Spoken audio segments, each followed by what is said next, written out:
The movie opens with young Joey climbing out of her window to get away from her parents' verbal abuse toward her brother, Michael. Even as a child, Joey is unafraid of heights. 20 years later, Joey is abruptly woken by her ringing phone and realizes she's overslept for her job as a window cleaner at a big corporation called Aegean Energy. As she is rushing to get ready, she receives a call from her brother's care home asking her to come in regarding an urgent matter. Upon arriving at the care home, Joey is informed that Michael has hacked their accounts and leaked incriminating information to the local press. As a result, they are evicting him immediately. Joey is appalled and argues that they can't just kick her brother out, especially when she has already paid for his stay at the care home. However, the manager remains firm, insisting there's nothing that can be done. Frustrated and overwhelmed, Joey has no choice but to take Michael with her to work. They board a bus, after finding out her bike has run out of fuel. As they near the company, Michael suddenly remembers he left his charger on the bus and insists they go back for it. Joey tries to reassure him that she'll buy him a new one, but he grows increasingly agitated,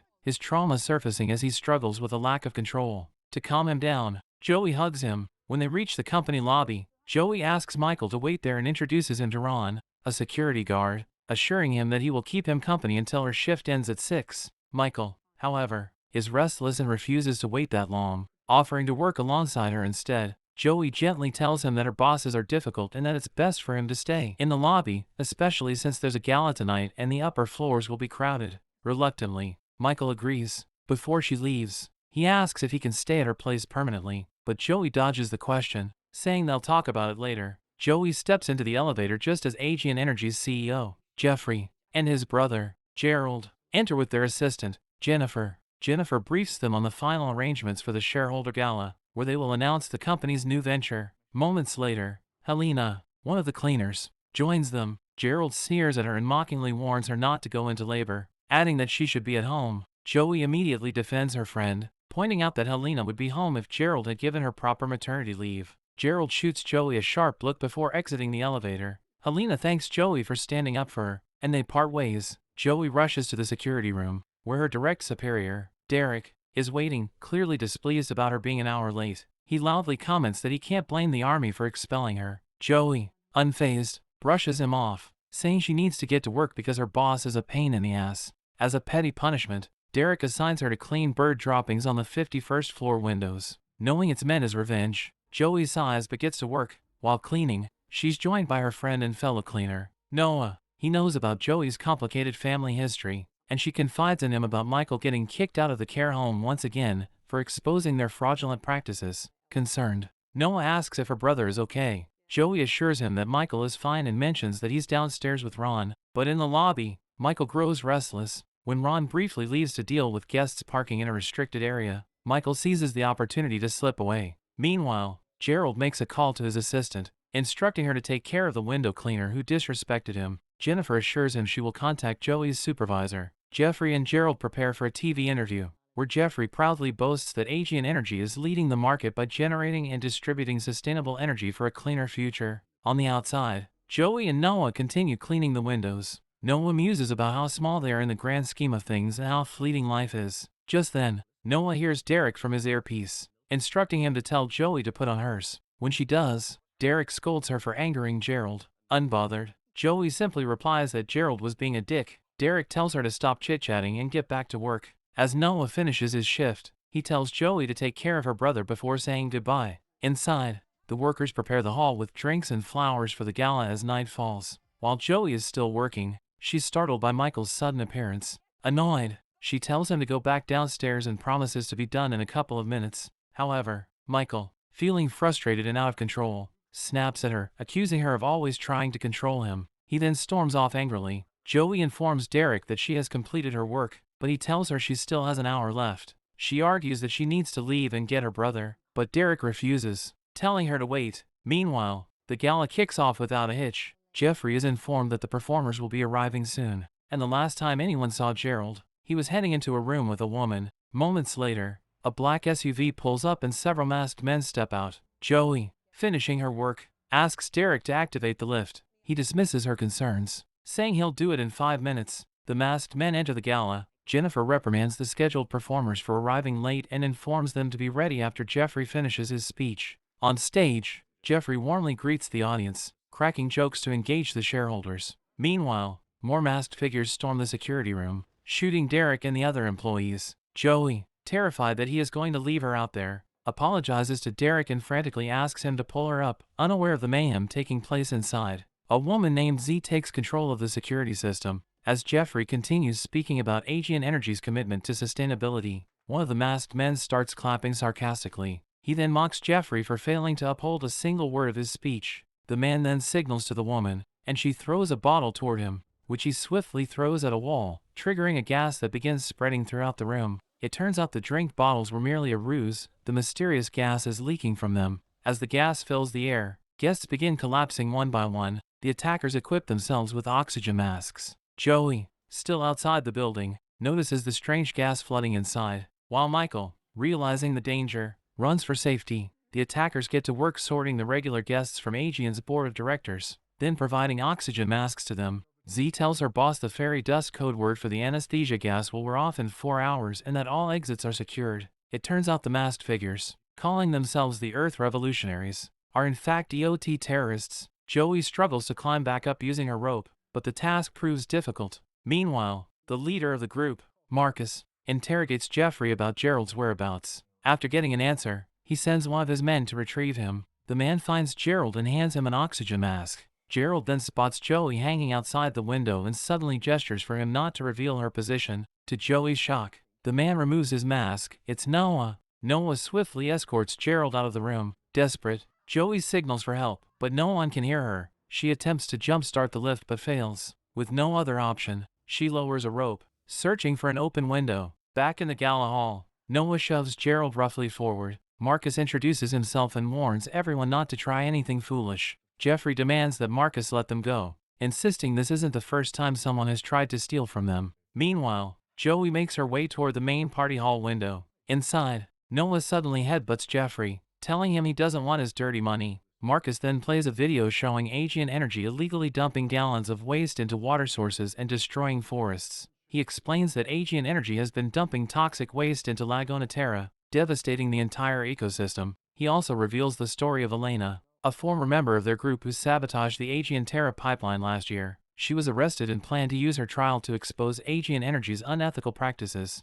However, before she could testify, she was brutally stabbed in her cell, and the trial never happened. The board of directors downplayed the entire incident. Jeffrey scoffs, arguing that Marcus has no solid proof of Aegean Energy's wrongdoing. Marcus disagrees. He doesn't need direct proof. The confessions of the board members will be enough. Still, Jeffrey tries to negotiate a deal, but before he can continue, Noah suddenly forces a bottle into Jeffrey's mouth, choking him to death. Joey manages to climb back up and into the lift. Marcus, tired of Noah's antics, warns him that this wasn't part of the plan and orders him to stop killing people. Meanwhile, Joey spots a can of flammable spray paint. Thinking fast, she sprays SOS on the window and sets it on fire to attract attention, and it works. Marcus notices a bomb with attached wires. He confronts Noah about it, but Noah dismisses it as an extra precaution. Before Marcus can argue further, Z informs him about the SOS signal outside the building. Marcus deduces that it must be the window cleaner and orders Noah to take care of the matter. He then instructs Z to contact the police and inform them that they have hostages,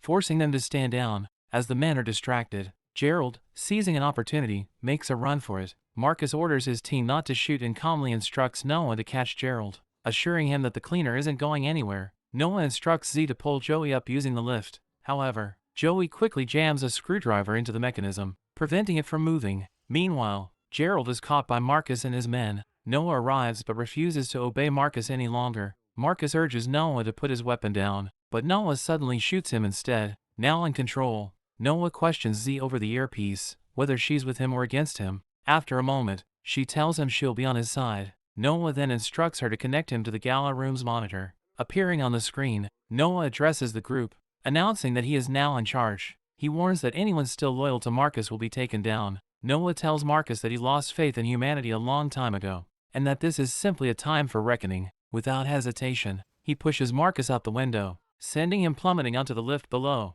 Noah then shoots Jeffrey in the leg and they take him down. Z informs Noah that a helicopter has been hovering outside. Joey spots a gun belonging to Jeffrey and tries to grab it, but the lift suddenly descends and dangles precariously on the edge. Despite the danger, she manages to take it. She is startled when her brother appears, but he quickly hides when he spots Noah emerging from the elevator. Noah, filled with regret, tells Joey that she shouldn't be here. but she replies, telling him how Derek can be. When she asks why he kills people, he replies that it's nothing personal. He then brings her brother into the conversation, asking if he's still around. She lies, saying Michael has left, but Noah isn't convinced. He orders his men to search for Michael, and a photo will be sent to them shortly by Z. Noah then sneers at Joey, accusing her of letting her brother grow up in a care home, treating him like an embarrassment. He taunts her, saying that the one time she chose to be there for him, she dragged him into this mess. Joey, unfazed, warns Noah to get his hands off her brother or she will end him. In the meantime, the board of directors starts confessing to their crimes.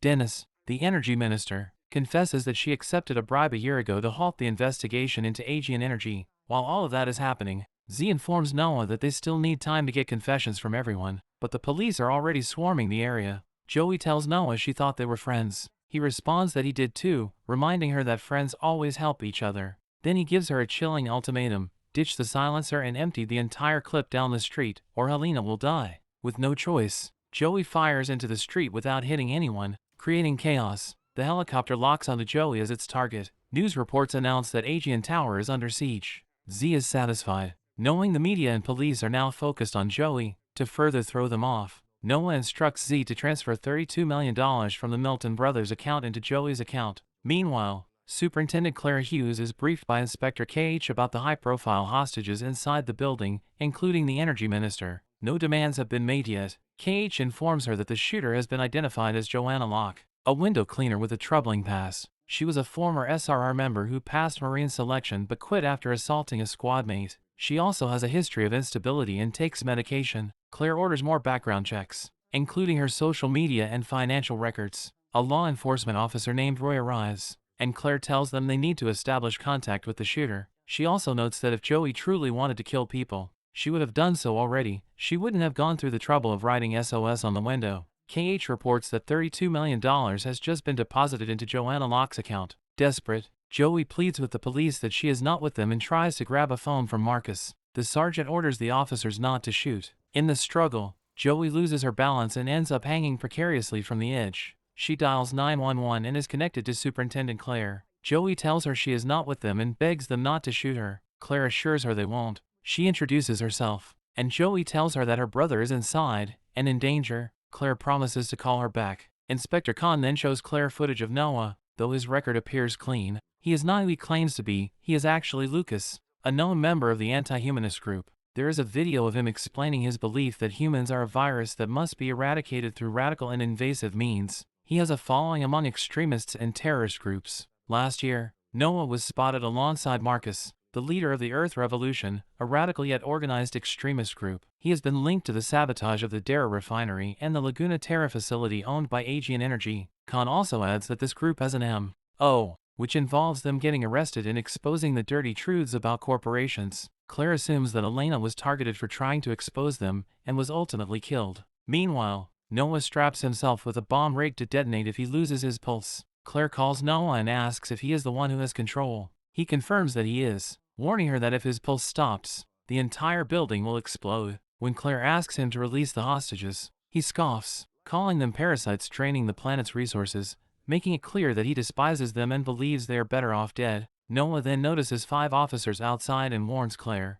She, unaware of their presence, quickly orders them to back off, but Noah kills them anyway. Frustrated, Claire yells at Officer Roy, who is responsible for the 5 men's demise. The situation is spiraling out of control. Claire calls Joey, informing her that Noah has rigged himself with a time bomb and they can't get in. Joey is their only option. Joey asks Claire if she should know anything about Noah. Claire responds that he is after confessions and is currently running things from the security area, and warns Joey to be careful of the explosives that are currently coming her way. Claire then informs Noah that Joanna is dead, but he doesn't believe her. Joey asks Claire to have the snipers put a hole in the window. Once they do, she breaks through the window. All the while talking with Claire on the phone, Joey reveals why she quit the army when asked by Claire. She explains that she was provoked by a man who couldn't handle a woman in the army, and as someone who had an abusive father, she wasn't about to take expletive from a stranger. She also voluntarily quit instead of being expelled. She adds that she failed to protect her brother from their abusive parents and is not about to let him down once again.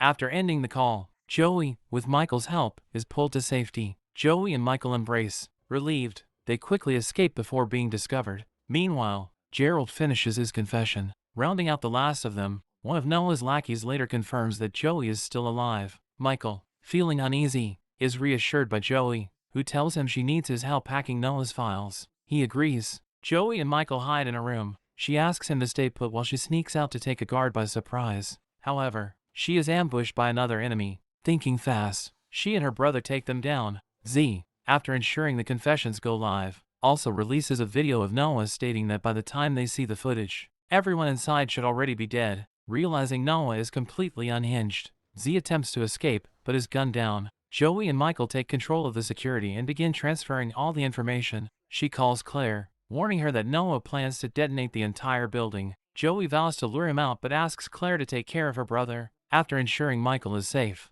Joey retrieves a gun and confronts Noah. A brutal fight ensues. In the end, she manages to snatch the detonation bomb from his wrist and pushes him down. With the threat neutralized, Claire commends Joey and asks for the drive containing the damning information. Joey lies, saying they don't have it. Claire understands, and lets it slide. The next day, Michael releases the files online, and with that, the story ends.